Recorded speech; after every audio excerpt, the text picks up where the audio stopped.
The original Mega Man X was incredibly influential to the gaming community for bringing the Blue Bomber to the then modern Super Nintendo hardware in a huge way. It took the simple jump and shoot formula and added more complex mechanics and more mature storytelling. A few solid sequels later, and Mega Man X4 became known for its kick-ass intro, huge changes in art style, and became infamous for that one "What am I fighting for?" cutscene. However, lying just beneath the corny line delivery is, in one of my opinions, one of the best Mega Man experiences of all time. Hey guys, I'm Gerard. And I'm head of Patreon, Alex Faciani. Wait, no I'm not. Anywho, as you know, the Patreon completion bonus is always just $5, and it only makes sense that you sign up right this second, but just in case, here's a special message about what we've got in store for the completion bonus members for this month. Hey, I'm Celia from Yacht Club Games. We are so excited to do a video game AMA alongside our dear friend, the Completionist. We'll be answering questions about what our studio is up to and our newly announced title, Mina the Hollower. We look forward to seeing you there and answering all of your cool questions. Thanks, Celia. So yeah, if you want your question to have a chance of being asked in the AMA, sign up for the completion bonus again for just $5 over at patreon.com/thecompletionist. At least I hope it was Celia. I haven't even seen the clip. I'm just reading the words that Alex wrote for me. Hey everyone, and welcome to an all-new episode of The Completionist New Game Plus, the show where I am recompleting the original 120 games that I completed here on this channel. Now, if you've been around for a while on the channel, you'll know that, you'll probably know that Mega Man X has something important to do with myself and the DNA of this show. It's one of my favorite games of all time, and if you're new here, the very first game to get the Completionist treatment was Mega Man X. As a kid, I skipped Mega Man X2 and X3, but I loved X4, so it felt appropriate to celebrate the 1-year anniversary of the show way back when with Mega Man X4.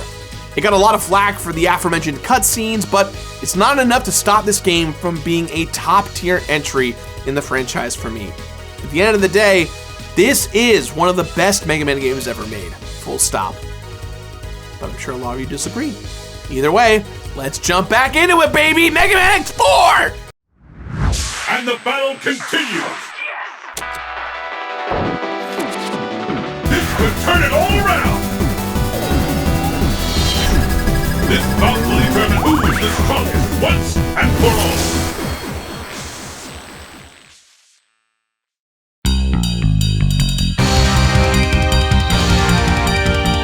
When the original Mega Man for the NES was released, it set the standard for what every Mega Man game needed going forward. Great tunes, solid platforming, memorable boss fights, and of course, lots of different power-ups. When Mega Man X came out for the Super Nintendo, Capcom took that strong framework and expanded upon it. Platforming gained a lot of verticality, the boss fights felt more intricately designed, and we got a boatload of different power-ups and upgrades, which enhanced X's base abilities rather than just adding a new weapon. So naturally, when Capcom brought Mega Man and Mega Man X to the PlayStation and Sega Saturn, they had to step up their game quite a bit.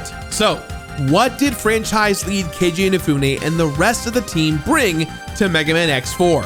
Oh, you know, nothing. X just got a pretty snazzy redesign. The upgraded hardware brought some real memorable bops for songs. Oh, and oh yeah, they added an entire second campaign for Zero. Sure, we got small tastes with Zero and Mega Man X3, where we got to play as Zero in particular sections, provided you didn't mess up at all. But X4 gave us 8 full levels with sword-wielding robot badassery with an original story and character arcs in tow.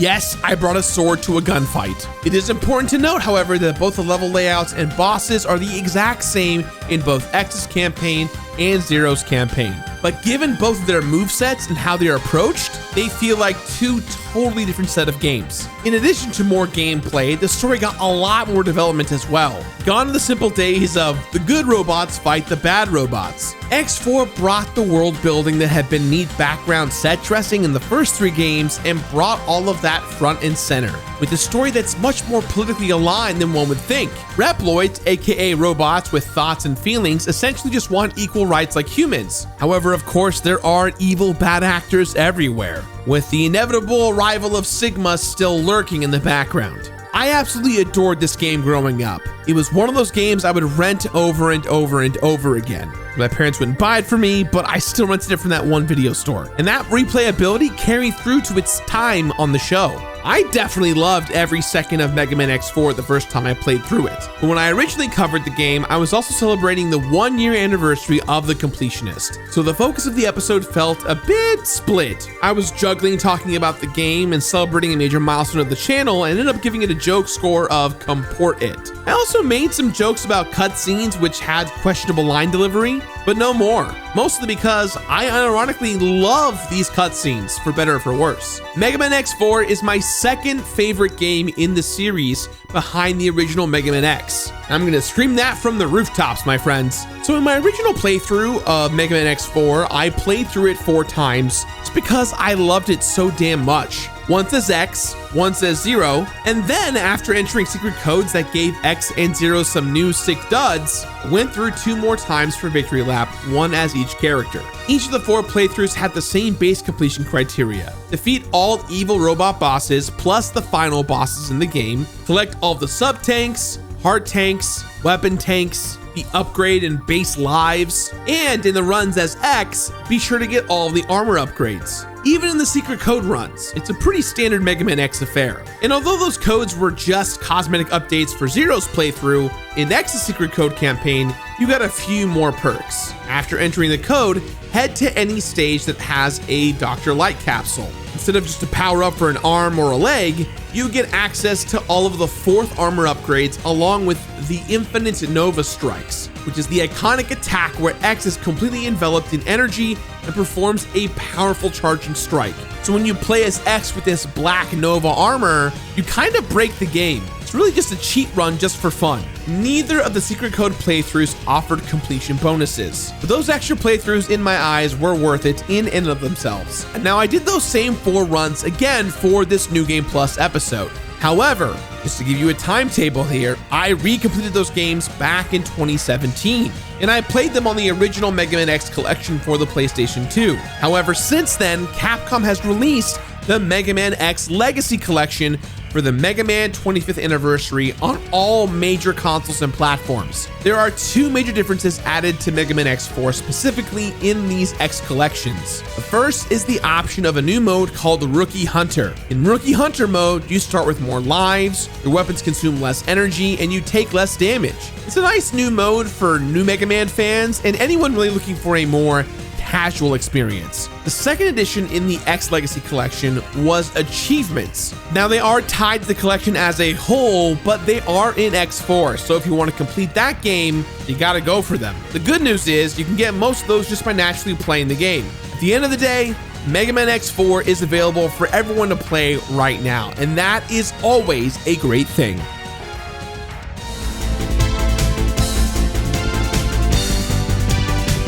When you start at Mega Man X4, you can immediately feel that awesome anime energy surging. We get to see the beloved cast in all of their animated glory. Everyone's here. X, Zero, Iris, Double, even Colonel and General. There's no text on screen, but you can immediately get a feel for everyone's personalities and relationships with one another. And the quick character setup in this opening does a lot to prep the player for the robust story they're about to get into. As I said before, the political through line of this game is much more complicated than previous entries. The robots of the world, also known as Reploids, have formed an army called the Repliforce to fight for fair treatment of robot kind. Humans are wary of their campaign, fearing that Repliforce will grow too big and wipe out the human race. Tensions between humans and Reploids are already very high. To complicate things even further, the Repliforce is in cahoots with the mysterious figure who looks an awful lot like Sigma, the main antagonist of the series, and leaders of the Repliforce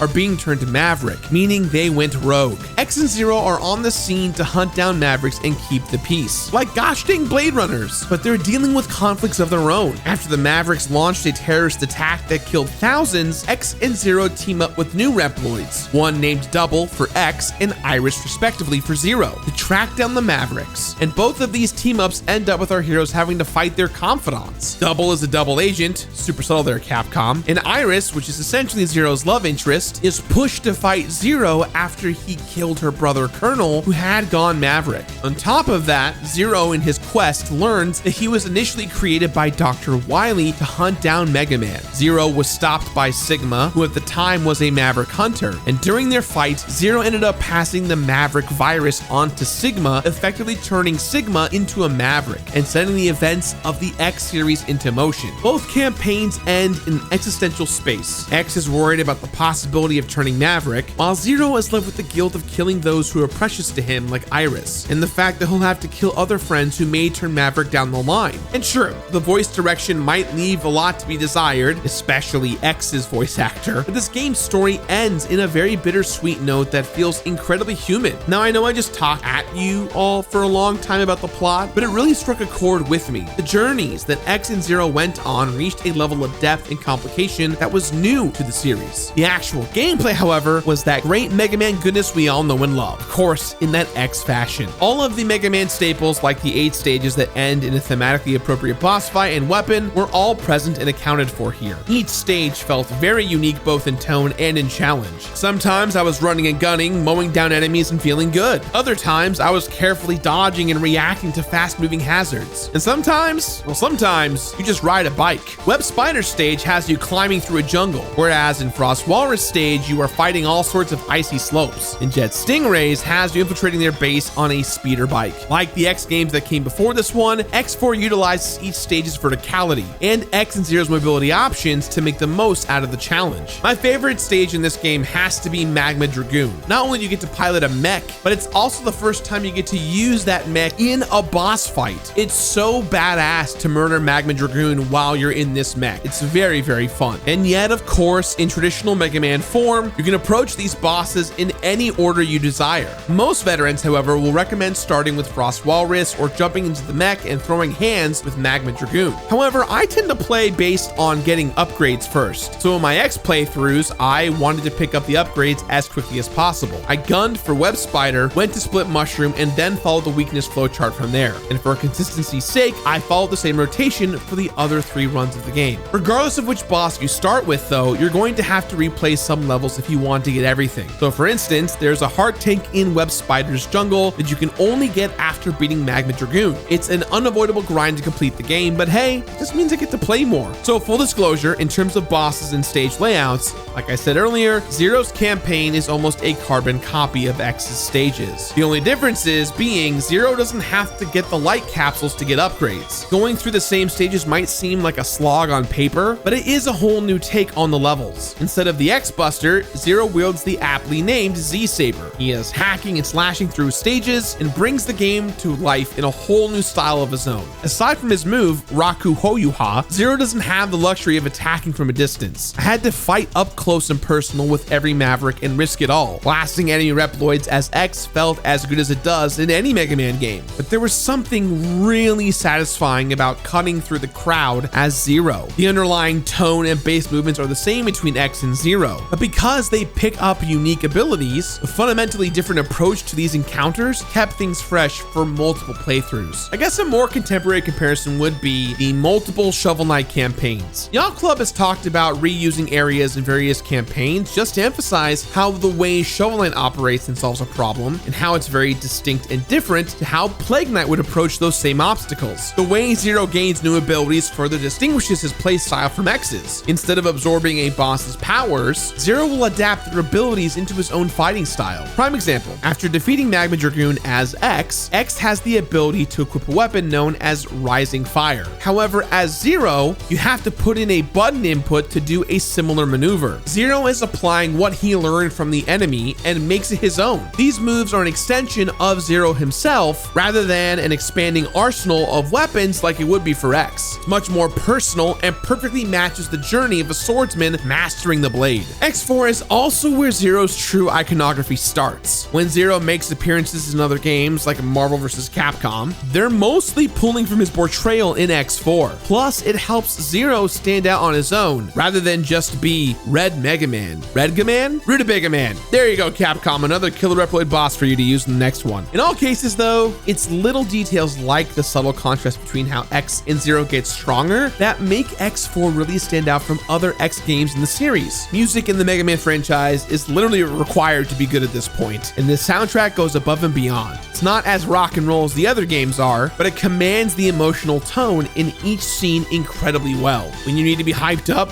it hypes you up. When the game gets somber, the music matches that tone. Cyber Peacock's theme is one of my favorites for that exact reason. Nostalgia is absolutely a factor because I have strong memories of replaying that stage over and over again as a kid, especially to get those S ranks for those special items, but the game does a fantastic job bringing you into a digital world through the soundscape. We've already talked about how badass and bombastic the opening cutscene is, and the graphical improvements can be seen in X's sprite as well here, but X4 is consistently delivering on those smaller visual polishes. Even X's low health idle animation was upgraded to clearly convey just how exhausted he was from the fight. The details and the environments are gorgeous, and once again, really make it feel like you are visiting the home of a Maverick Reploid. And the small details like the ships in Storm Owl stage later take flight in the airship level makes the world feel cohesive and unified rather than stagnant. And that is truly an X staple. Capcom even added small bits of text that make this compelling story much more robust. When you are deciding each stage you take on first, Double and Iris will tell you your mission. It ultimately doesn't change anything from the gameplay perspective, but it frames your goal in a way that drives the story forward and keeps the momentum alive. You're not just fighting on a train, you're intercepting an enemy supply line. You're not just entering a random volcano, you are tracking down a traitor. It's a subtle but incredibly effective way to motivate the players with just a little bit of direction. Aside from a few deaths here and there, I never really had any hiccups with recompleting Mega Man X4. It took a bit to remember where all the sub-tanks and hard tanks were, but beyond that, I was just cruising through stage after stage and jamming out some of my favorite tunes in the entire franchise.